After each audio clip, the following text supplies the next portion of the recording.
Muito bem-vindos a mais um episódio do nosso Labcast. Hoje é a nossa segunda temporada da série Mentoras. Ao meu lado, Adriele Portali. Bem-vinda, Adri, de novo. Tudo bem, É gente? nóis. Bom dia. Tudo bom. Boa Seja tarde, bem-vinda. boa noite.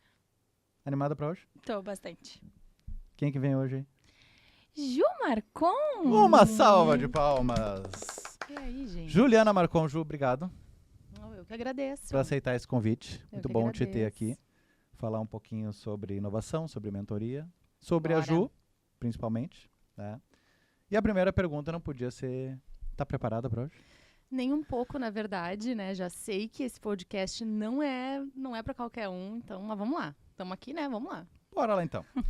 Quem é Juliana Marcon? Eita. Antes de mais nada. Eu acredito que a Juliana Marcon é uma buscadora, antes de qualquer coisa, assim. Foi uma coisa que sempre caminhou comigo, essa questão da busca, do querer saber mais, do não ser inconformada com o básico, assim, com aquilo que era dito e imposto. Então, eu me considero muito uma buscadora, para além dos papéis, que são vários, né? A gente tem muitos papéis. E uma buscadora me define, uma apaixonada pelo conhecimento e pelo ser humano, assim. Então, acredito que por aí... Tá, me fala um pouquinho mais do CPF da Ju. De onde é que a Ju veio? Santamariense, coração do Rio Grande. Nasci lá, vivi boa parte da minha vida em Santa Maria. Sou filha do César e da Elza, tenho mais 2 irmãos. Sou Dinda também, amo meus afilhados. Uma família grande por parte do meu pai, assim. E também hoje, depois vim para Porto Alegre, né, graças à minha carreira profissional, assim, que é um braço da minha vida, assim, que eu amo muito também.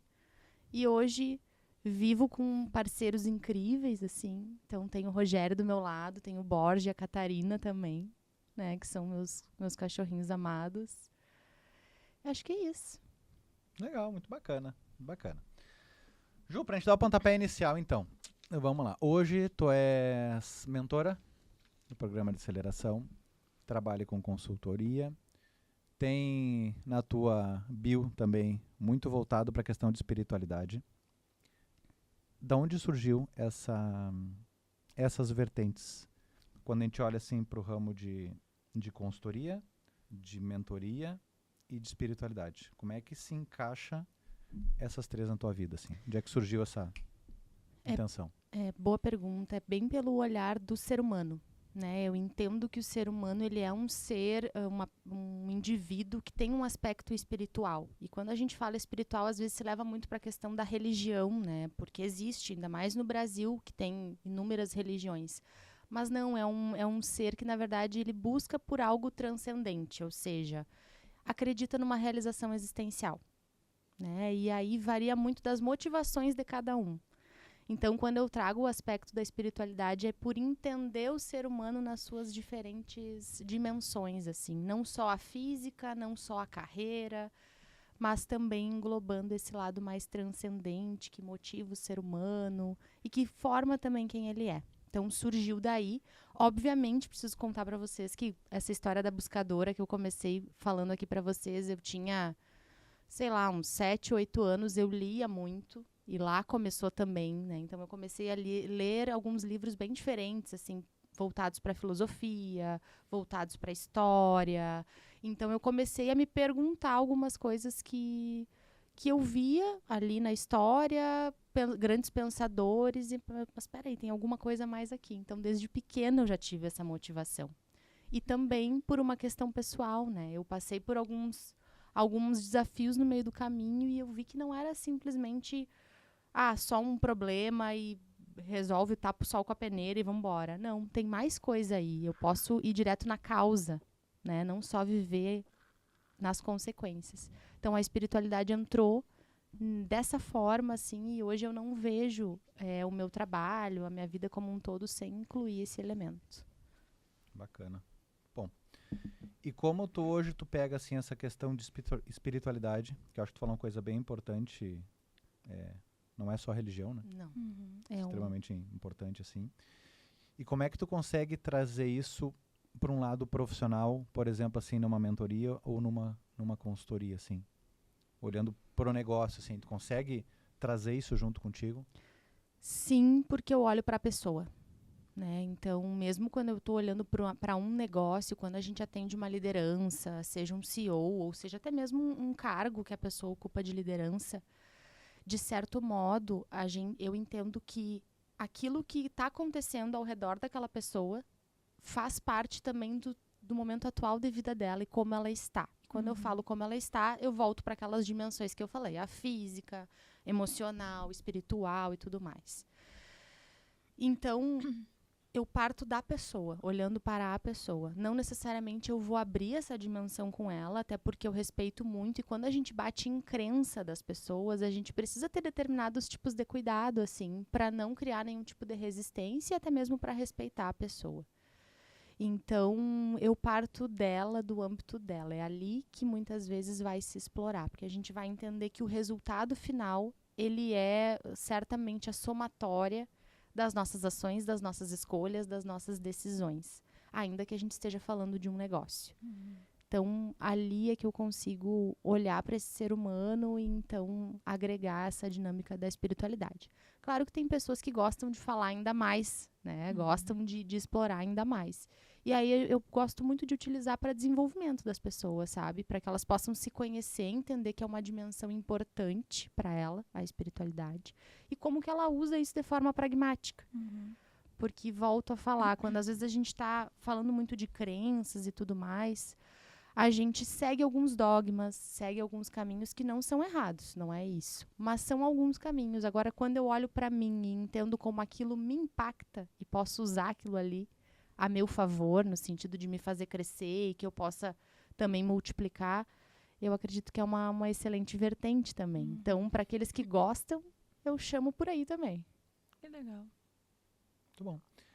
Hoje tô olhando hoje, tá? A gente está altamente conectado, um mundo cada vez mais veloz, né? Acho que o tempo ele continua passando 24 horas, mas cada vez mais a gente se ocupa nessas 24 horas. Trazer não, deixa eu mudar a pergunta.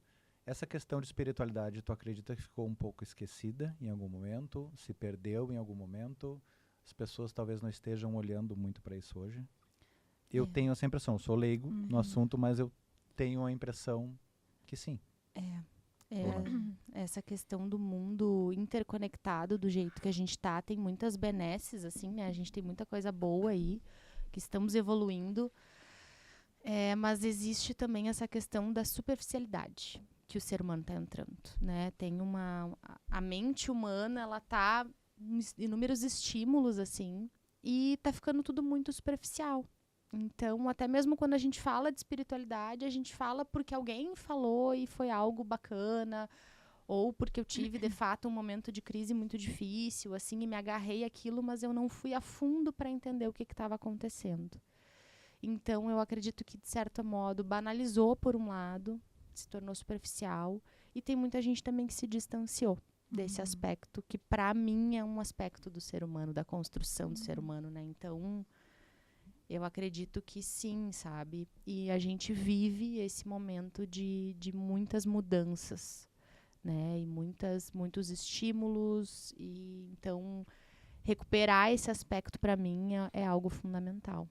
Não sei também se isso faz algum sentido para vocês, né? Porque espiritualidade para cada um vai se manifestar de alguma forma. Individual, né? Eu queria te perguntar, Ju, como que começou, assim, toda a tua trajetória voltado, assim, à inovação, a tudo isso que tu tá nos contando em relação à espiritualidade? Como que a Ju começou, assim, lá atrás para chegar onde tu tá hoje, contando essa questão de espiritualidade com os negócios? Como que foi lá atrás para ti? Eu comecei bem pequena mesmo, então eu tive muito estímulo da minha mãe e do meu pai, assim, porque a minha mãe sempre foi muito estudiosa, né, e sempre gostou de aspectos além do comum, assim, então eu acredito que através do exemplo dela e acessando os livros que ela tinha, que eles tinham em casa, temos até hoje, na verdade, eu já muito pequena eu comecei literalmente, eu brincava com aqueles livros, assim, né? Só que daí, a partir do momento, deixa eu dar uma espiadinha aqui, deixa eu ler o que tem aqui. E minha mãe professora também, né? Então, eu, muito, muito cedo, assim, a educação permeou a minha vida. Então, ali veio uma grande influência que me abriu, assim, para outros caminhos. Então, pequena, comecei com esse estudo e me questionando, assim, mas será que a vida é só isso? Mas o que ali começou e a espiritualidade começou a vir muito forte para mim desde ali. Eu considero ali um momento bem crucial. E como boa buscadora, além da espiritualidade, sempre aquele desejo de empreender. Então, eu tive a influência da minha avó também, Olha, super pequena, assim, porque a minha avó foi muito batalhadora nesse sentido, né? Sempre teve que dar o jeito dela para todos os meus avós, na verdade, né? Mas em especial essa, porque eu convivi muito com ela. Então, ela muito pequena me estimulava a fazer o que hoje a gente vê também muitas crianças fazendo, as bijuterias, as miçangas e tal. Então, eu vendia, eu tinha uma planilha que eu tinha feito num caderno. E eu sempre tive essa vontade de... Nossa, as minhas brincadeiras sempre foram empreendendo. Então, uma época eu fechei o quarto da minha mãe. Isso é uma coisa já anos 90, aqueles ar-condicionado, sabe, antigões, assim. Era o único lugar da não casa. é do meu tempo, mas eu...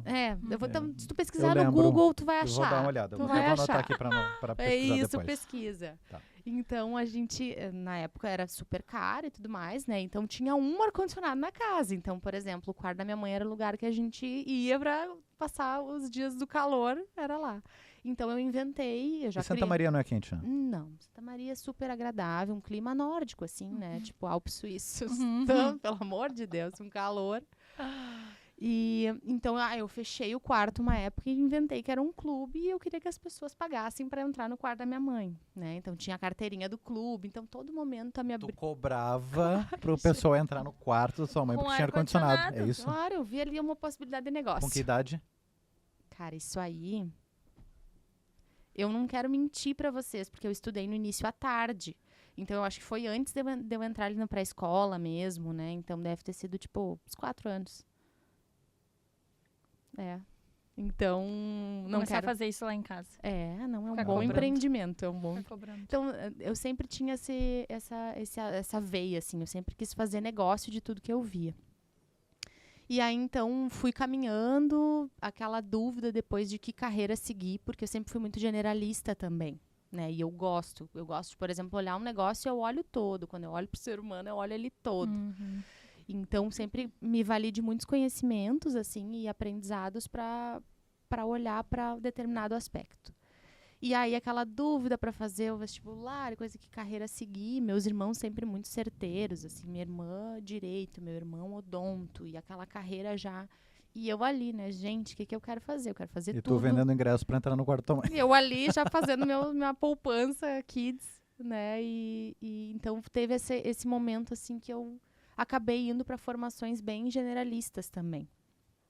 Então, decidi pelas relações públicas lá no começo, turismo, e sempre envolvida em muitas coisas, assim, Adri, sempre me envolvendo com projetos diferentes, e isso ia refletindo. Então, consegui unir o turismo e as relações públicas num TCC, por exemplo, que eu falava de regeneração urbana, construção da imagem. Então, sabe, comecei sempre assim, sempre fui aliando. Então, eu fui entendendo também desde muito nova que todas essas partes da Juliana faziam parte de uma coisa só, na verdade.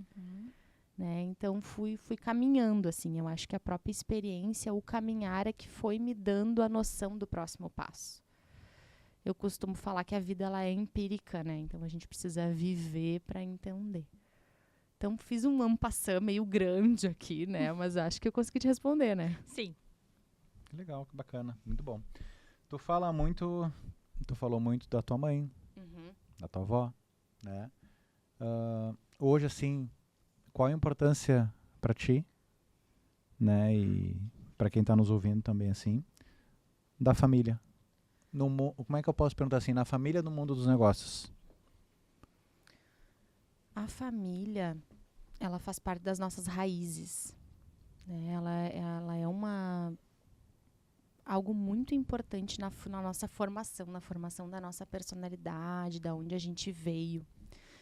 Então, saber da nossa família, para além de amar a família, né? Tem um aspecto que a gente ama a família, ela faz parte e ok. Mas a gente conhecer a nossa família e as raízes que nós temos que vêm de lá, também nos fazem ter uma melhor performance na vida e nos negócios. Então, a família ela é extremamente importante para a gente entender as nossas raízes, entender por que nós somos como somos, por que a gente age como a gente age, as respostas estão nessas raízes, e até mesmo aquilo que nos impulsiona e aquilo que nos limita. Então, a família ela tem esse cerne, essa base que nos forma, e a gente também precisa saber o momento de romper com alguns ciclos que vêm da família, até mesmo para que a família possa prosperar junto. Né? Que é um desafio, porque a gente é extremamente identificado com a nossa família, né? E faz parte. Só que no processo do nosso amadurecimento enquanto ser humano, a gente passa também por esses pequenos lutos, assim, né? De dar essas viradas de chave e, então, transcender até onde a nossa família já foi. Então... Em que tu falou em quebra de ciclo. Tu já deve ter vivido essa experiência ou com alguém, a Adri provavelmente também, do tipo assim, meu pai era assim, meu vô era assim, meu pai era assim, eu sou assim, tem uma chance do meu filho também ser assim. Qual é a dificuldade ou como eu, enquanto pessoa, preciso identificar esse ciclo e quebrar? E Pra não não deve se ser um processo repetir de fácil, novo, né? Exatamente. Onde é que eu digo assim, cara, meu avô foi assim, meu pai foi assim, eu tô sendo assim, eu preciso quebrar esse ciclo. Preciso ser diferente, preciso mudar. E talvez isso seja bem diferente. Bem difícil, aliás. Porque para mim a chave está no amadurecimento. As pessoas falam bastante em autoconhecimento, né? Então, autoconhecimento é um aspecto extremamente importante, mas autoconhecimento a gente não precisa ser um processo longo e demorado. O que a gente bate um pouquinho mais a cabeça é no amadurecimento, né? Porque quando a gente passa a amadurecer, a gente olha para lá dos nossos, e isso inclui esses que vêm da nossa família, né? Do ciclo repetitivo. A gente olha para lá dos nossos que são o nosso lado sombra. E isso dói, gente. Não é legal. Não é gostosinho, não é good vibes. Eu preciso dar esse alerta aqui. Não é. Entendeu? Não é. E aí olhar para isso e tu de fato reconhecer com toda a tua força aquilo ali, dói. Dói, é uma paulada que a gente leva. E depois da dor a gente precisa agir diferente, porque um comportamento uma vez formado, ele leva um tempo para a gente ter ali uma nova formação neural que vai nos levar para uma outra forma de agir diante daquilo. Quanto mais velho, pior? Ou não tem nada a ver? Assim, tem a ver, porque se tu tá muito tempo habituado a algo, tu vai tomar um tombo ali para muitas vezes, mas eu diria que não é nem tanto pela idade ou pelo tempo, é mais pelo tamanho da resistência. Então tem pessoas que se reinventam muito tempo depois. E tem facilidade para isso. Por quê? Porque amadureceu. Né? Então é um processo, por vezes, doloroso, mas não é sofrido. Eu adoro falar isso, gente. Não faço apologia ao sofrimento aqui, não. Né? É aquela dor da desconexão, às vezes o luto, porque a gente está identificado com aquilo, a gente não se vê de outra forma. Quando que, na verdade, é aquela pergunta que eu fazia, mas a vida não pode ser só isso, né? Então, eu entendo que eu tenho uma realização existencial. Eu, Juliana, enquanto ser único nesse planeta, tá? Que aí vai além pra filha, irmã, mulher, amiga de quem eu sou. Então, eu diria que a resposta aí tá no amadurecimento das pessoas. Que é além do tempo vivido, né? Ju, como tu acha que a gente consegue hoje equilibrar um pouco da questão da razão com a nossa intuição quando a gente vai tomar algum tipo de decisão, até mesmo entender que a gente está vivendo alguma coisa e a gente quer dar um passo diferente, talvez para o mundo dos negócios, talvez mais pessoal, para me conhecer. Como tu acha que a gente consegue equilibrar a razão com a nossa intuição, assim, sabe? Permear, assim, de como fazer, né? Como que eu vou tomar essa decisão, Excelente. né? Seguindo talvez alguma coisa que eu vejo que vai ser melhor para mim, ou que vai cortar um ciclo que vai ser importante para mim, ou que vai cortar esse cordão umbilical com a família, né? Como que tu acha que a gente consegue hoje tomar decisões tendo esse equilíbrio, né, entre a razão e a... Excelente, adorei essa pergunta. Excelente. Para mim, não existe intuição sem razão. Tá? Porque a intuição ela vem à tona, ela vai se manifestar de inúmeras formas. O ser humano, ele é bastante intuitivo. E a questão é que a gente precisa da razão para que essa intuição passe pela razão e ela, de fato, se formalize enquanto ação, tá? Então, esse equilíbrio, ele vai acabar acontecendo quanto mais a gente for abrindo os ouvidos para a nossa própria intuição, saindo muito desse aspecto místico que às vezes a intuição toma, porque ela é um insight que tu vai ter às vezes, é uma ideia que vem. E a gente precisa sempre dar base para essa intuição. Ou seja, eu preciso me aprimorar naquilo que, por exemplo, eu sou mentora, sou consultora, eu não posso contar com a minha intuição, eu preciso de repertório. Repertório vem da onde? Dos cursos que eu faço, das próprias mentorias que eu dou, do convívio com pessoas, de estar fazendo negócios o tempo todo. Então, a razão, ela vai ser por onde a intuição passa. Então, a gente precisa utilizar, não ficar nessa dicotomia, porque quando a gente fica dividido, a gente não usa nem intuição, nem razão direito, e é ali que às vezes o erro acontece. Então, fazer com que essa razão esteja cada vez mais alimentada com o repertório, para que quando a intuição vem, ela venha ainda mais forte, e aí vai para aquela minha premissa de a vida é empírica. Coloca em prática, sem medo de que muitas vezes, mas e se der errado? Nós somos todos adultos, sabemos que cada ato vai ter uma consequência. Mede as tuas consequências ali, mas vai para a prática, porque aí também tu fortalece a intuição. Tu começa cada vez mais, através da tua razão, entender que, isso foi a minha intuição falando comigo. Por isso que aconteceu isso, isso e isso. Então, e também tá muito atento a essa questão, assim, de quando tomamos uma ação, observar o que acontece a partir daquela ação. Né? Quais foram a reação em cadeia que teve ali a partir daquela ação tomada. Isso nos dá muitas evidências. Então, trabalhar com as evidências ajuda bastante. Muito bom. Profundo assunto, né? Nossa. Não, eu tô Loucura, achando muito bom. Só anotando aqui, ó. Olha só, Marcar terapia. tu falou, razão é por onde a tua intuição passa. Achei fantástico. Explica para nós o que tu quis dizer com a vida não pode ser só isso. Essa pergunta, para mim, a vida não pode ser só acordar, tomar banho, tomar café e trabalhar. Trabalhar o dia todo, voltar para casa, passear com os cachorros, dormir, assistir uma TV, pagar boleto. Eu não acredito que a vida possa ser só isso. Essa foi a minha premissa, assim, básica desde... E a questão que me permeou. Tá, mas a vida não pode ser só isso. Mas é só isso, daí a gente morre lá no final e acabou. Entende de onde veio o aspecto da espiritualidade, né? Foi assim. Mas tinha uma época que antes de dormir, pequena também, eu rezava, assim, eu pedia, eu queria ver em sonho como é que é depois que a gente morre. Super pequena. Então, eu sempre tinha essa curiosidade, assim. Então, para mim, a vida não é só isso. Isso faz parte. A gente não pode sair muito da matéria. Não, faz parte. Se a gente tá aqui, a gente também tá aqui para isso. Mas... não pode ser só isso. Eu acredito que a gente está aqui para atingir a realização existencial. E essa realização existencial, ela tem aspectos para cada um de nós. Não é a mesma coisa para todo mundo também. E aí tá o desafio, né? Porque a gente está muito acostumado a buscar receita pronta, né? Ao que deu certo para sucesso é isso, felicidade é aquilo. Mas às vezes para cada um de nós é diferente. E que bom que é diferente. Né? Que bom.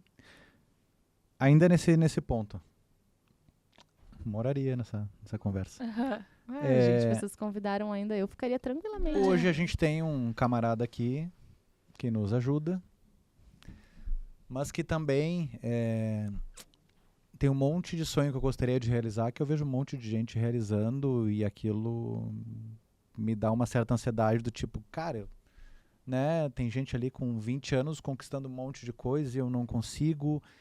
Isso pode atrapalhar em algum momento? Pode me dar uma certa frustração, talvez? A comparação, né? Exato, a comparação e o fato daqui a pouquinho a gente sabe que aquilo que eu posto nem sempre é. Eu, inclusive nas mentorias, assim, quando eu mentoro, porque eu tenho um grande número de mentoradas que são mulheres, né? Que foi um nicho que eu trabalhei durante muito tempo, assim.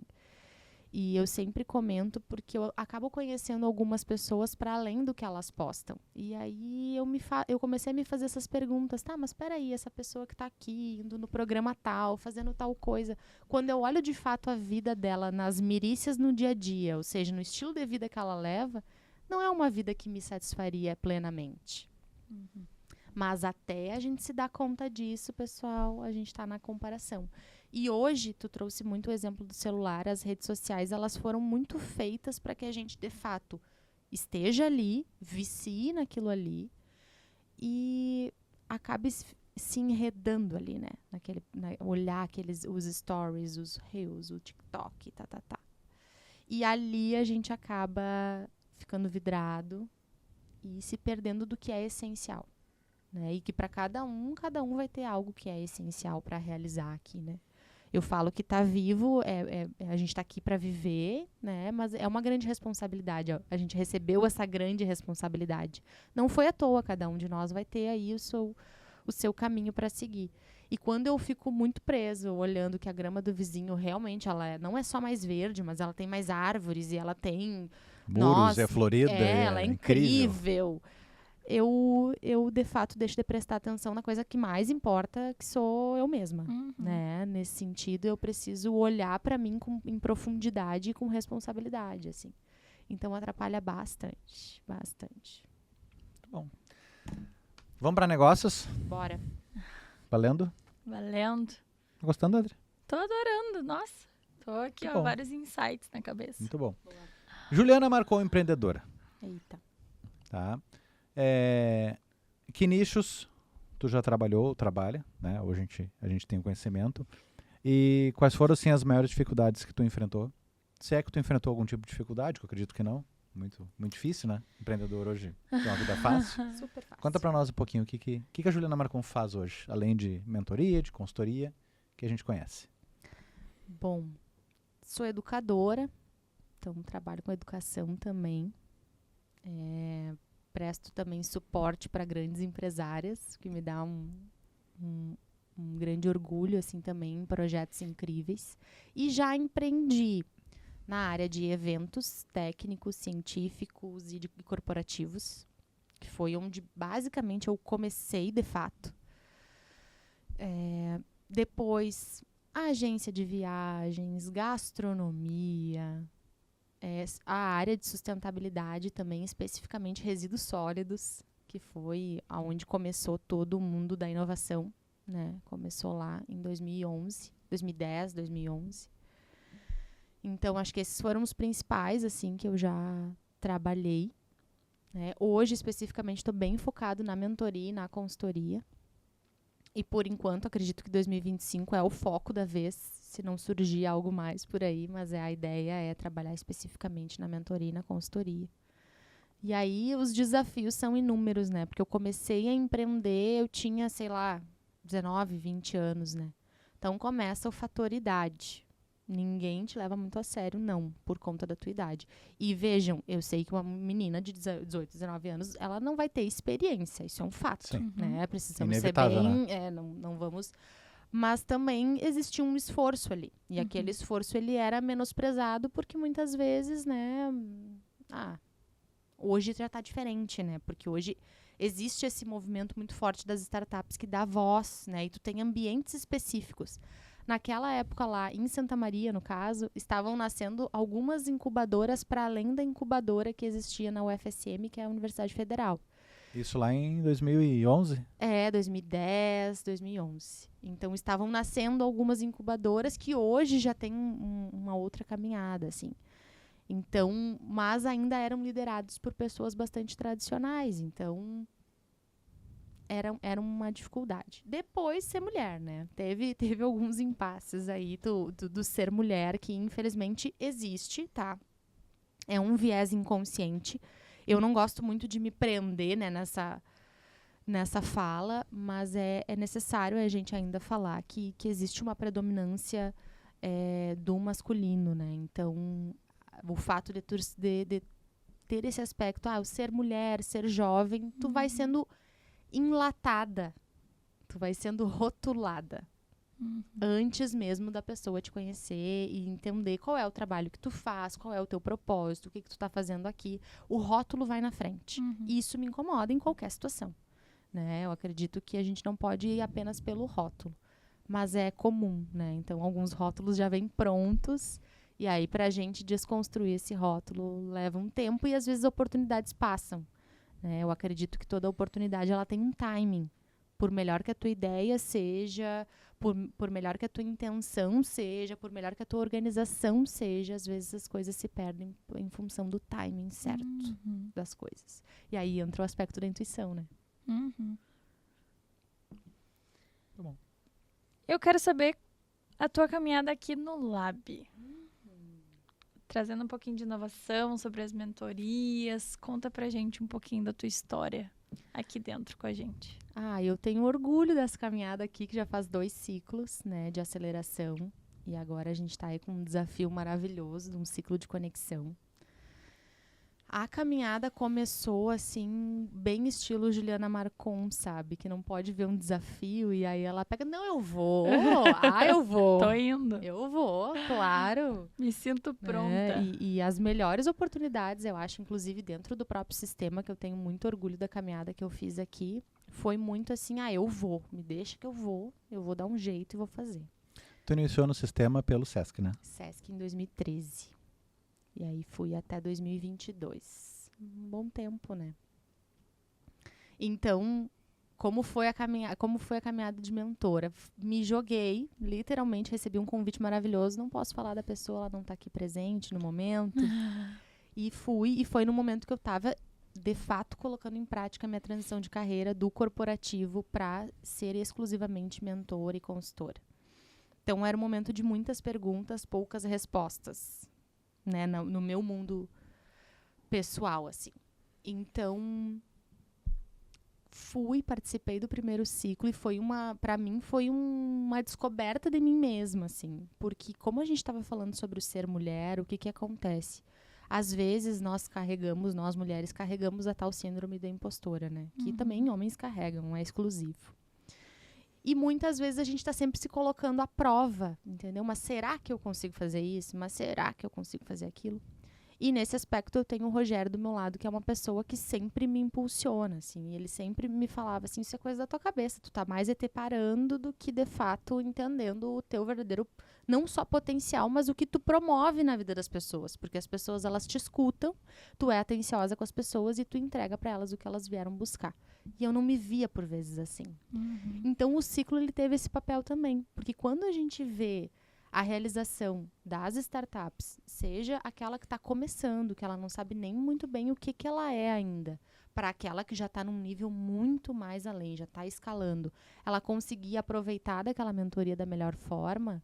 Para mim, o 5º ciclo, que foi o primeiro que eu participei, ele virou essa chave dentro de mim, assim, o que me fez caminhar ainda melhor no 6º ciclo, assim. E aí, fazer essa conexão com as pessoas, né? Eu acho que esse trabalho aqui do Lab, acima de tudo, a gente gera bons negócios, e isso para mim é super importante. Eu acredito muito no poder do CNPJ e o que o CNPJ faz nas nossas vidas, né? E ver esses bons negócios acontecendo e essas conexões que ficam depois, né? Porque confesso para vocês que acontece o ciclo, mas para mim a relação com cada um de que passou com a mentoria não acabou. Ela segue muito viva, assim, claro, cada um conforme a sua demanda. Tem uns que seguiram outros caminhos, mas a grande maioria a gente segue conectado, assim.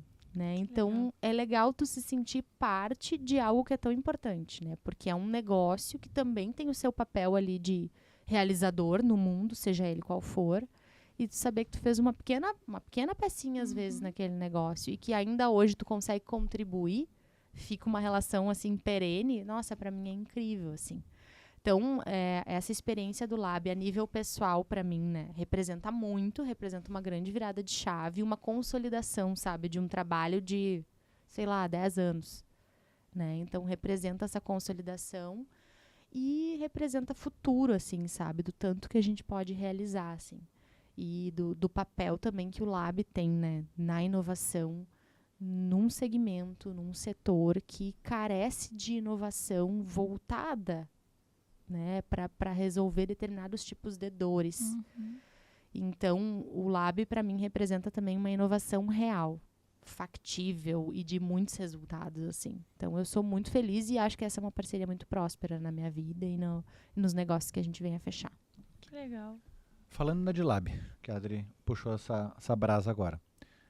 Qual é a tua maior satisfação ou ponto alto, assim, onde tu tá com as startups, com esses negócios, que tu diz assim, cara, missão cumprida? Ou existe esse momento ou não? Acontece com todos, não? Sabe que tu tá na mentoria, né? Vai aquele ciclo, até termina, como tu mencionou, que tu olha assim e diz, pá, missão cumprida. Uhum. Tem, pago. gente, tem. Para mim, o ápice é o que eu falo para todo mundo, é emitir nota fiscal, né? Esse para mim, é o ápice, assim. Mas tem outros que durante a mentoria a gente enxerga. Que é quando vira a chave neles mesmos, né? Nos empreendedores ou quem tá ali participando. E que pode ser muito variável, né? Eu tive também uma experiência muito legal no 6º ciclo de algumas startups que estavam bem em ideação. E aí, às vezes, o momento da ideação é todo mundo dando pitaco, todo mundo falando, mas a gente precisa entender não só o que aquela pessoa quer para o seu negócio, porque é importante, mas que dor que se resolve nesse mercado para não ficar uma solução ali. Então, eu tive esses momentos de virada de chave quando eu vi um negócio pronto, um negócio que chegou sem forma, ele ficou com forma. Isso, para mim, é fantástico. E, da mesma forma, também, quando dá aquela virada de chave, quando entende o seu core business, para mim, é um negócio muito legal. Eu tive essa experiência no 6º ciclo. Então, acho que essas viradas... é fantástico, assim, para mim, né? Eu saio adrenalizada. Missão cumprida. O contrário também acontece? Acontece. Muito. Do tipo assim, cara, não vai que Sim. é furada. Papos difíceis temos muito também na mentoria, assim, né? Porque tem momentos assim, não, volta, onde é que tu tá indo? Volta pra cá. Puxa de volta. Volta, volta. Só um pouquinho. E essas conversas difíceis, às vezes, no momento, elas são, né? Não são agradáveis, não são 100% convenientes. Mas também são muito transformadoras e depois ela acaba dando aquela sensação boa. Uhum. Porque, cara, poderia ter desmoronado algo aqui. E sempre é importante falar, né? Pelo menos no meu caso, uma mentoria ou uma consultoria, eu nunca considero só o meu aspecto, a minha visão, Juliana, enquanto mentora. Mas eu busco fazer essa união também do que a pessoa do outro lado está trazendo, né? Seja o CEO, seja quem for, considero ele. E também aí quando a gente está olhando para o mercado, o que o mercado está falando. Uhum. Porque às vezes eu falando aqui pode-se pensar que é algo muito, né, impositivo ou mandatório. Não. É co-criado ali naquele momento. É ouvido todas essas partes para a gente entender qual é o ponto que tem de interseção ali, que vai fazer funcionar, né? Então, sim, acontece essas conversas difíceis muitas vezes e elas são extremamente necessárias. Bom, e hoje no mundo dos negócios, olhando para o empreendedorismo, né, seja startup ou empresa comum, o que tu acha assim que é extremamente importante eu, enquanto criador, enquanto empresário, enfim, que vou montar meu negócio, olhar antes de montar algo? Porque o que a gente percebe, às vezes, muitas startups têm uns negócios muito bacanas, muito legais, né, às vezes até escaláveis, mas não conseguem emitir a nota fiscal. O que tu dá de dica assim hoje, assim, cara, quero montar um negócio. Começa por onde? O que eu faço? Primeira coisa. É importante a gente ter em mente, sim, aquilo que a gente tem de interesse ali. É importante, mas o primeiro passo para mim é compreender profundamente a persona que tu quer atingir, que é além do público-alvo. Porque quando eu falo de público-alvo, eu vou falar de empresários do comércio. São vários. Né? E são vários tipos de empresários do comércio. Agora, quando eu olho para a persona, eu brinco que todo dia a gente precisa tomar café da manhã com a persona, né? Ou seja, eu preciso entender como é que essa pessoa, ela acordou, o que ela fez no café da manhã, quais foram os primeiros pensamentos que ela teve. Mais micro, né? Mais detalhado. Bem detalhado, porque naquele momento ali eu vou mapear as dores, os problemas, os desafios, para que eu possa desenvolver uma proposta única de valor. voltada para essa persona. Essa proposta única, para mim, ela norteia todo o resto. E a gente começa a entender qual é o core business daquele negócio, a que ele veio. Porque senão tudo se torna muito atrativo. Tudo, absolutamente tudo é muito atrativo. Existem inúmeros problemas para serem resolvidos e existem inúmeras vontades que a gente quer se realizar também. Ah, eu sou boa nisso, eu sou boa naquilo, eu gosto de tal assunto, a inteligência artificial tá aí, eu posso fazer isso, posso fazer aquilo. Mas precisa ser relevante também para a pessoa que a gente vai atender. Então, eu daria como primeiro passo entender essa persona a fundo, tá? E aí mapear não só suas dores ali no próprio negócio, mas entender as dores mesmo de fato daquela pessoa, porque representa, às vezes a gente descobre inúmeras faces ali de um possível negócio. Desenha essa proposta única depois, porque é o que vai te diferenciar no mercado, né? Porque tá tudo disponível para todo mundo. O que te faz único nesse mercado? Né? E aí sim, compreende essa dor e faz o teu negócio, coloca a pessoa no centro, né? Coloca os desafios dessa pessoa no centro, aquilo ali é teu guia. Fugiu muito daquilo, às vezes tu tá querendo só, como a gente fala aqui, encher linguiça, né? Tu tá querendo só ter desviado o que é essencial. Então eu começaria por aí. Para mim também é importante a pessoa, o empreendedor, aquele que está idealizando o negócio, se conhecer também, tá? Porque Processo de autoconhecimento. não é para todo mundo empreender, não é para todo mundo determinados tipos de negócio, não é para todo mundo. E às vezes a gente numa empolgação vai e faz. Só que aí gera frustração, né? E a frustração é o que acaba matando a criatividade do ser humano, mata a confiança do ser humano. Então, é uma etapa importante também. Eu acho que até casando muito com o que tu tá falando, assim, o que tu acha que uma pessoa hoje tem que evitar na hora de tomar essa decisão de empreender? Porque a gente tá falando em pontos do que fazer, né? E o que não fazer. Tipo assim, Ótimo. igual tu deu um exemplo de a pessoa tem que se conhecer. Daqui a pouco empreender não é pra mim, né? Então, o que tu acha que uns, assim, principais tópicos de o que eu devo evitar se hoje eu tenho um pouco dessa vontade de empreender, assim? O que tu acha que eu devo fugir, sabe? Primeiro, não se comparar. Não se comparar, porque muitas vezes existe uma etapa do negócio que é importante, né? Tu fazer teus benchmarks da vida e tudo mais, é importante. Mas quando a gente está começando, não se compare e se conheça mais. Se conheça mais. Conheça qual é a sua personalidade, quais são os teus valores, porque isso lá na frente vai fazer diferença para a sustentabilidade do teu negócio. O que é negociável e não negociável, né? Exato. Então, não se compare, porque às vezes eu tô olhando ali para a vida da Adriele, ai, que legal, olha o que a Adri faz, olha o que a Adri postou, olha a empresa que a Adri tem. Mas é porque é para a Adri. E às vezes a gente nem sabe como é que de fato está rodando aquilo ali, né? E se ela efetivamente está feliz com aquilo, né? E se ela de fato tem os resultados com aquilo ali. Então, tomar essa atenção do não se comparar, para mim, é um aspecto super importante. E agora, vou falar uma coisa que não é que não deva totalmente, mas cuidar com determinados tipos de tendências, porque eu volto ao timing. Né? Então, tem algumas tendências que já passou o timing daquilo. Então, a gente também é super importante acompanhar a tendência, tá? Não estou dizendo que não deva acompanhar. Mas, num aspecto mais assim, eu estou criando o meu negócio, atentar para isso. Não se deixar levar por isso. Por quê? Porque, para mim, também é importante que eu saiba qual é a competência técnica que eu tenho. A competência técnica, a competência socioemocional que eu tenho para fazer aquele negócio rodar. Né? Então, não se iludir também, né, com o que a gente vê. Porque em algum momento também empreender pode se tornar meio legalzinho, assim, eu empreendo e tal. E tem uma jornada toda por trás, tem entregas que tu precisa fazer.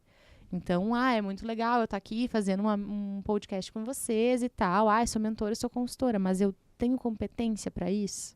Então, não se deixar se iludir por esses aspectos, assim, e eu acho que são pontos importantes. Então, não se comparar e não se iludir, não se deixar levar, são pontos que eu diria assim, evita, vai para o mais profundo aí, porque é melhor. Muito É bom. importante isso e às vezes tinha uma época ali pelos anos 2000 que tava super na moda dizer eu sou empresário, tenho uma empresa, Uhum. né? E acho que isso que tu falou faz todo sentido. E hoje quando a gente olha assim para o empreendedorismo, tu acha que eu vou começar a empreender.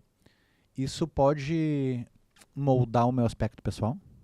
Totalmente. Essa jornada? Totalmente. A gente entra daí no aspecto de estilo de vida. Uhum. Assim como quando a gente se conhece, né? A gente passa então a ver se empreender é para mim, se ser CLT é para mim, se ser funcionário público é para mim, porque são carreiras diferentes. Quando eu decido, toda a minha vida ela vai acabar mudando, né? E muitas vezes quando não muda,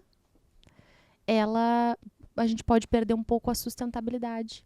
Né? E quando eu falo em sustentabilidade, é de fato manter o negócio e obter os resultados daquilo.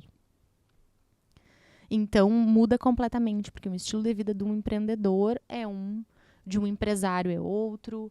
Eu gosto de diferenciar muitas vezes o empreendedor do empresário, apesar de também ter uma caminhada única ali, mas são momentos diferentes quando eu estou empreendendo ou quando eu, de fato, me torno uma empresária e entendo a robustez que é ter um negócio. Ainda quando é um empresário, tem uma robustez, né? E uma responsabilidade que tu tem ali. Então, muda completamente e vai moldando a pessoa.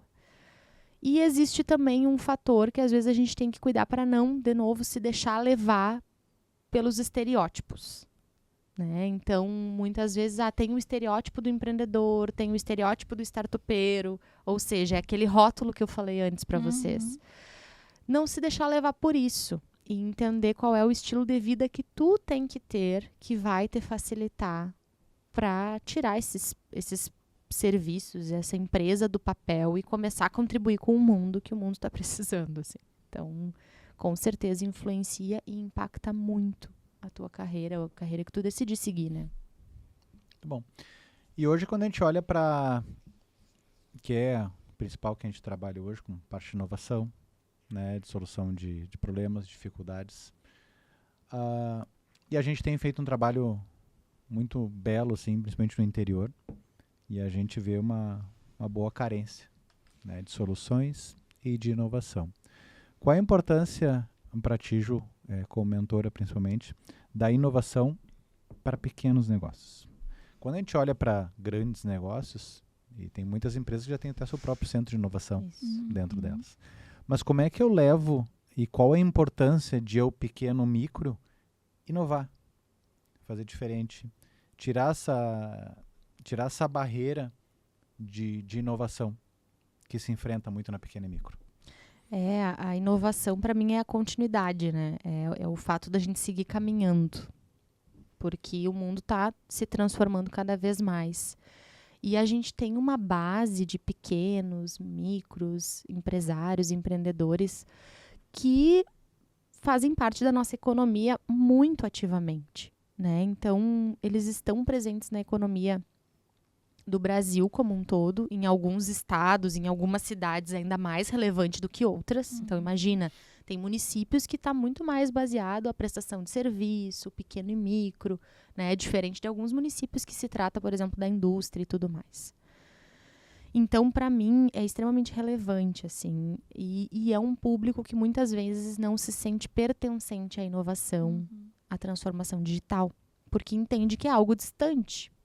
Só que é essa mesma inovação e essa mesma transformação que vai manter o negócio deles, que ainda que seja pequeno e micro, né? Eu vou dar exemplos até mesmo das cidades que a gente foi recentemente, que foi Santa Maria e Santana do Livramento, que a gente já está começando a conversar com esses empresários, né? Então, é uma loja que é uma loja tradicional, que emprega 3, 4 pessoas às vezes, ou às vezes 2 pessoas, que tem um grande empresário ali por trás, que já tem tantos anos de um negócio. E aí, quando a gente começa a olhar para o negócio, para além do que a gente está vendo ali, a gente entende que tem famílias que são sustentadas, tem clientes que se relacionam com esses negócios.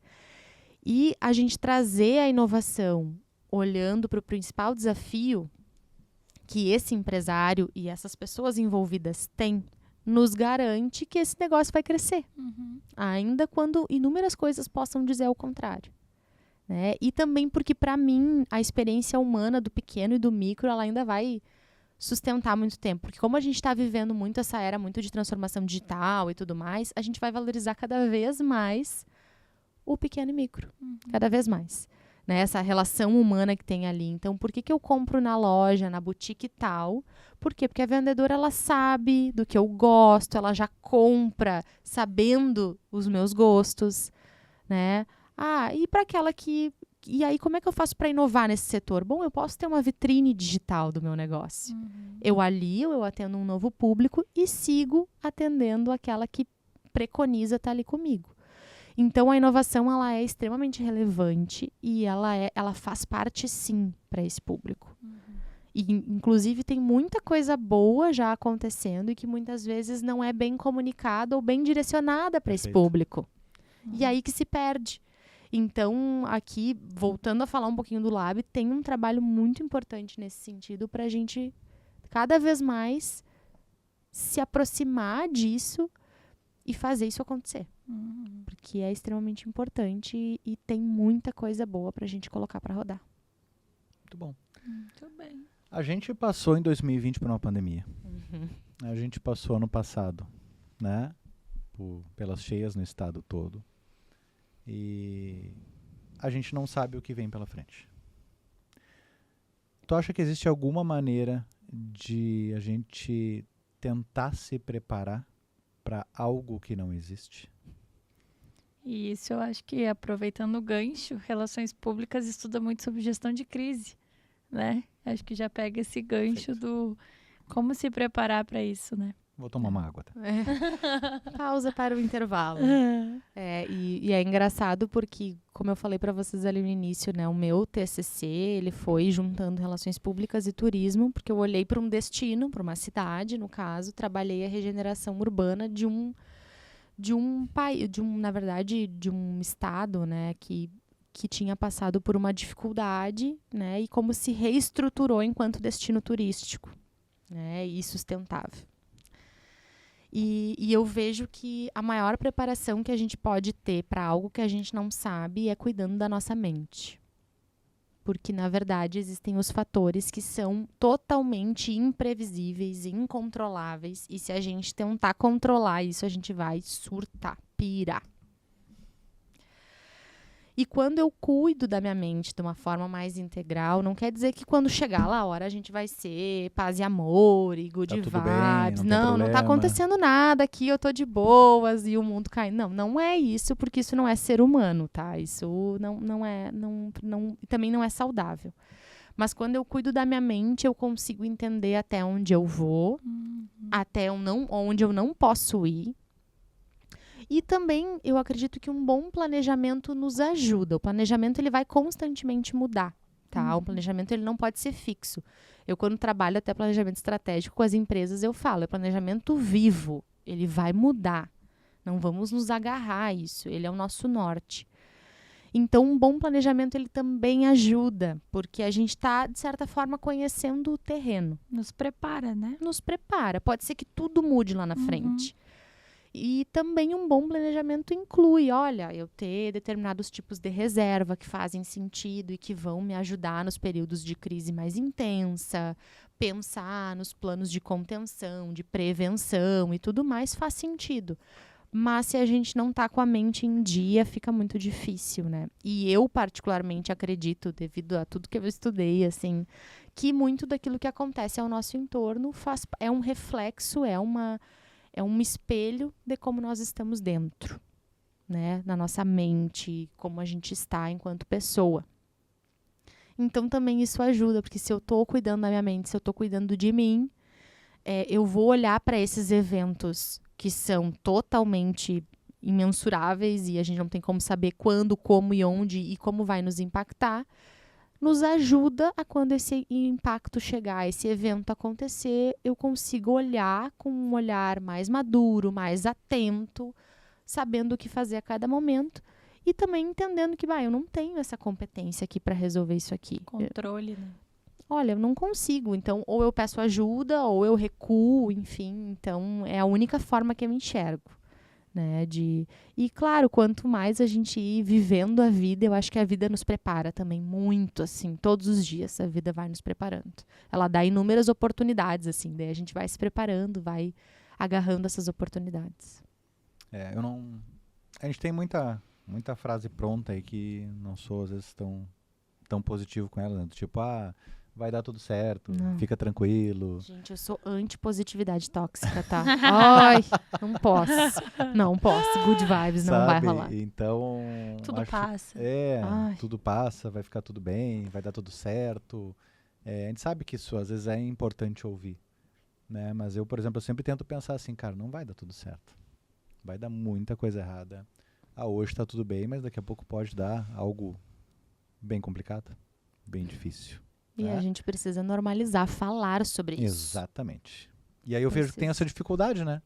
De dizer assim, e já fui muito cancelado às vezes, né? Por dizer assim, olha só, Ju, não vai dar tudo certo.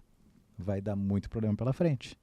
Né? E as pessoas às vezes falam assim, cara, tá muito negativo. Eu digo, não, eu sei que vai dar coisa errada.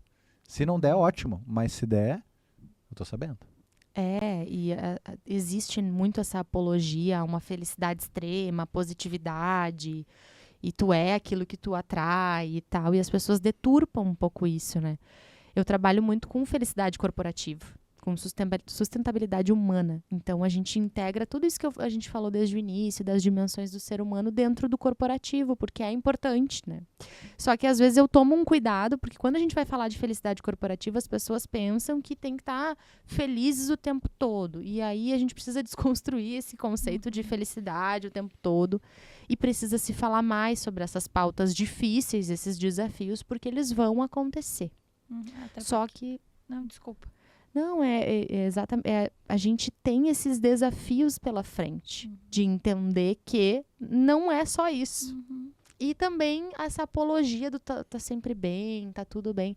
E isso vem muito, volto lá no início, vem muito de uma personalidade que não amadureceu ainda totalmente. Então é difícil lidar com essas dores e esses desafios, por quê? Porque eu não quero determinados momentos sentir aquela dor que me acompanha há muito tempo, que talvez na minha história, na minha biografia, na minha infância, eu tive um momento difícil, não tinha maturidade para lidar. Então a gente se torna o tempo todo evitando e negando algumas coisas, né? Então, por isso que o processo do amadurecimento em si, ele envolve alguns desafios e encarar algumas dores que refletem depois na vida do empresário, na vida dos negócios e tudo mais. E aí a gente é muito estimulado. Agora até acho que já deu uma virada um pouco, sabe? Esses assuntos já estão vindo mais à tona. As pessoas já estão falando mais. Então, mas é um desafio, né? A gente falar sobre isso e às vezes tu vai ser cancelado por você falar que não tá tudo bem, não. E até mesmo quantas pessoas vocês dois aqui, oi, como é que tu tá? Tudo bem? Quem é que fala pra vocês? Não tá bem. E as pessoas, e se alguém fala... fica, que coisa. Não... Mas às vezes não tá tudo bem. Dormiu mal. Né? Então acontece essa... Não pode, não, tá tudo bem. A pessoa... Até porque a pergunta tá tudo bem é uma pergunta... É meio superficial, né? Tipo, será que eu quero realmente saber como tu tá? Né? Tudo bem. Parte financeira, emocional... Aí começa os pilotos automáticos, né? É isso até o gancho que eu tinha pensado que tu falou sobre essa questão de felicidade, assim, no trabalho, né? Que as pessoas têm que o tempo todo falar, estou feliz, estou animado, hoje eu quero bater minha meta. E aí a pessoa se autocobra, né? Porque como que eu não vou estar feliz? Eu tenho que estar feliz, eu tenho que estar motivado com isso. E aí desencadeia todas aquelas outras coisas, da questão de conhecimento, de autoconhecimento, de tu reconhecer que talvez naquele dia específico tu não tá bem e tá tudo bem, tu não estar bem, né? Porque senão tu acaba te cobrando todos os dias, porque todos os dias tu pensa, hoje eu preciso estar muito bem para fazer isso. Hoje meu dia está maravilhoso. E às vezes não tá, né? Então a autocobrança também do quanto aquilo vai impactar no teu dia de fato, porque tu vai ficar o dia inteiro se cobrando do porquê que eu não tô bem. E essa autocobrança, ela nos limita, entendeu? Porque a gente deixa de descobrir coisas sobre nós, porque a gente quer, eu tenho que ser isso, eu tenho que ser aquilo, e vamos lá. Hoje eu vou ser. E aí não é, e aí tu te frustra, e tu fica também num ciclo vicioso ali, né? De repetição. Ou seja, tô bem, daqui a pouco eu tô mal.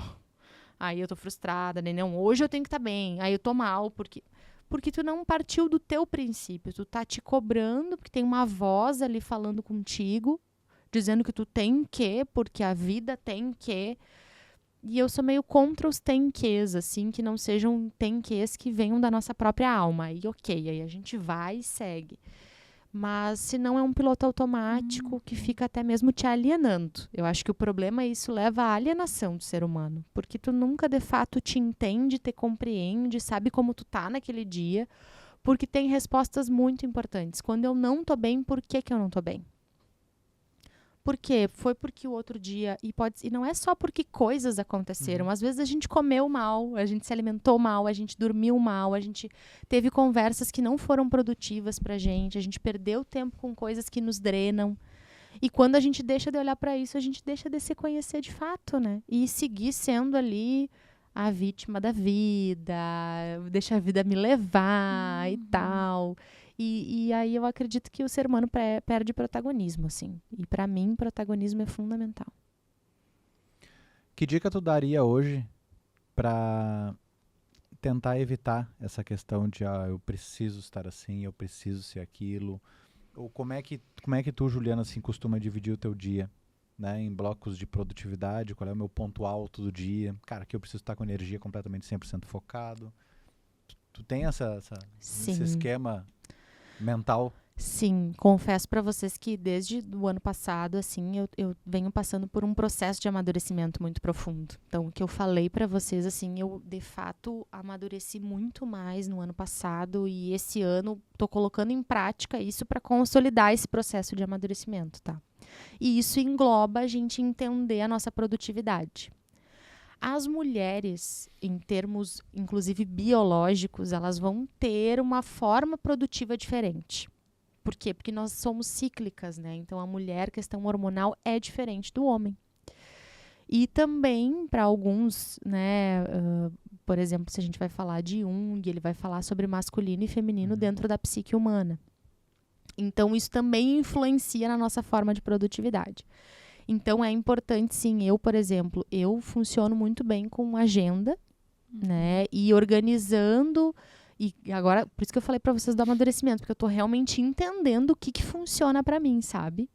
Então, de organizar em blocos, como eu atendo muitas pessoas na mentoria, na consultoria, eu preciso estar muito bem para, de fato, mergulhar ali naquela situação, momento, né? E entregar o melhor, não misturar as coisas. Então, tem todos esses aspectos que precisam ser bem cuidados, assim. Então, eu estou começando a entender. E eu tenho uma meta, assim, de focar determinadas horas do meu dia para trabalho exclusivamente, deixar uma parte para o meu autocuidado e estudos e aprofundamentos, porque é importante para a minha entrega. Então, estou começando a entender isso também. E aí, sim, de dividir a minha agenda. E eu faço também um acompanhamento diário, né? Ou seja, como que foi? Eu faço aquele scanner, assim, de como foi meu dia, faço anotações sobre isso. Eu também gosto muito de acompanhar os sonhos sonhados à noite, né? Então, eu faço esse scanner completo, assim, né? De como foi o meu dia, o que aconteceu. Hoje eu não fui tão produtiva. E faço também esse acompanhamento com os sonhos sonhados à noite. Então, eu gosto de fazer essa análise bem profunda, assim, de mim. Mas estou amadurecendo, tá? Ainda estou entendendo como é que isso funciona para mim. Muito bom. Muito bom. Beleza. Ju, falar um pouquinho de conexão, de network, que é extremamente importante no mundo dos negócios. Tu acha que existe hoje, tu já presenciou ou já fez uma conexão genuína, network genuíno, ou alguma conexão, network estratégico? E eu acho super importante diferenciar isso, assim. Porque isso de fato existe, né? Existe. Ainda mais a forma como o mundo do trabalho era e ainda vem se transformando, que é um aspecto muito do masculino, né? Então, é um networking estratégico, que envolve o quê? Basicamente um estudo, né? Assim, olha, com quem é que eu preciso me conectar, sobre o que eu vou me conectar e qual é o resultado que eu vou ter disso. né? Esse é o networking estratégico e ele é extremamente necessário em determinados momentos. Então, quando eu estou prospectando negócios, quais são as pessoas que eu preciso me conectar para isso? Só que eu preciso fazer uma confissão aqui para vocês, que basicamente a minha vida toda eu fiz muito networking genuíno, assim. E o que eu quero dizer genuíno é que veio de fato da minha essência, de quem eu era e que me gerou muitos resultados também. E é engraçado porque para mim, na minha experiência prática, né, pode ser que não seja assim para todo mundo, mas o networking genuíno é o que mais me deu frutos até hoje. Porque é o que eu falo, assim, a minha trajetória profissional começou, que é o que eu sempre falo, tem sempre alguém nos olhando. Então, quando tu consegue unir a tua autenticidade com a tua maturidade, com as tuas competências, alguém vai te olhar nesse triângulo perfeito e vai querer fazer ali um negócio contigo, vai querer te contratar em algum momento, ou vai entender a tua relevância para o mercado. E aí, então, o genuíno me gerou muitas coisas também. Só que qual é a grande questão? O networking genuíno, a gente nem sempre vai conseguir mensurar o impacto. A gente vai conseguir sentir, porque é o caso da minha vida. Minha vida foi guiada por isso e ponto. Eu estou onde estou graças a esses contatos, a essas conexões. Já o networking estratégico eu vou conseguir, é quase como um processo de vendas. Né? Eu me conectei a tantas pessoas, quantos negócios eu gerei, e que é extremamente importante para a gente também colocar em um direcionamento para a nossa vida e para os nossos negócios, né? Então, e para mim, networking é tudo, assim, conexão é tudo. É o que quando apaga a luz, o que fica são as conexões que a gente tem, sabe? E ali a gente tem é ouro puro, assim, é uma riqueza infinita de possibilidades que a gente tem ali para a nossa vida e para os nossos negócios. Bacana. Bom, uma pergunta, dona Adriele? Não, estou refletindo ainda sobre refletindo? muitas. Beleza, muito bem. Vamos lá. Ju, eu vou fazer contigo agora um top 8 aqui. Socorro, pessoal, vamos lá. Será que eu estou pronta para esse momento? Um jogo rápido. Ai, Tá? Comigo? Ser empreendedor É superação o dia todo. Teu maior medo? Parar de aprender. Uma cor? Azul. Um livro? Um só. Um só. Um só. Vamos no Kai Bailon. Boa. Teu maior ídolo? Gente, essa eu vou ser cancelada se eu responder, eu acho. Responde qualquer coisa, depois a gente corta. Depois a gente corta, então bem tá tranquilo. bom. Eu, na verdade, assim, não tenho maiores ídolos, assim. Eu acredito que a gente precisa ter como ídolo a nossa própria alma, assim. Essa é a minha resposta. Fugiu da resposta, né? Não é verdade. O pior é isso. As pessoas ainda vão... Enfim. Se tu não fosse a Juliana Marcon que é hoje, quem tu gostaria de ser? O que tu gostaria de fazer? A lâmpada do gênio tem um pedido para ti. Difícil essa também. O que eu gostaria de fazer? Gostaria de seguir... viu? Gostaria de seguir. Não, né? Não é esse o gênio, vai me olhar. Eu tô aqui, eu quero algo diferente, né? E tu vai me pedir para seguir trabalhando com educação, com pessoas, tá? É difícil. Mas para mim é trabalhar com pessoas, né? Então, difícil essa. Tu podia ter feito um top 8 mais... Suave. Eu acredito que seguir trabalhando com pessoas. Tá. Eu vou fazer de novo, tá? Tá. Se tu não fizesse o que tu faz hoje, que hoje tu trabalha com pessoas, o que tu gostaria de ser? Astronauta, piloto de Fórmula 1? Astronauta, com certeza. Astronauta. Eu ia amar ser astronauta e ficar viajando os planetas. Só que não é isso ser astronauta, né? Mas vamos ficar na idealização um pouco, né? Vamos deixar assim. Do que tu não abre mão? Não abro mão de estudar. Não abro mão disso. E não abro mão de relações, conexões reais. Uma palavra. Vida. Muito bom. Senhoras e senhores, Juliana Marcon. Muito bom. Bacana. Ju, pra gente finalizar, o que é, e é algo que a gente trabalha muito hoje, o que é inovação pra ti? Inovar para mim Quando a gente olha para o mundo de negócio, assim. é estar em movimento e é, de fato, fazer algo de uma forma melhor do que já foi feito. E quando eu falo melhor, pode ser mais efetivo, pode ser mais ágil, né? Para mim é isso. Inovação é fazer algo de uma forma diferente e que atinja melhores resultados, resultados mais efetivos. E para mim é o movimento, é o caminhar, né? Sem a inovação, a gente pode estar até caminhando, mas pode ser na esteira ali, sem sair do lugar. E aí a gente está só perdendo a energia ali. É importante inovar para se manter vivo e se manter ativo, né? Maravilha. Onde é que o pessoal te encontra? Redes sociais? Onde é que a gente encontra a Ju por aí? Juliana Vidal Marcon no Instagram, meu nome completo.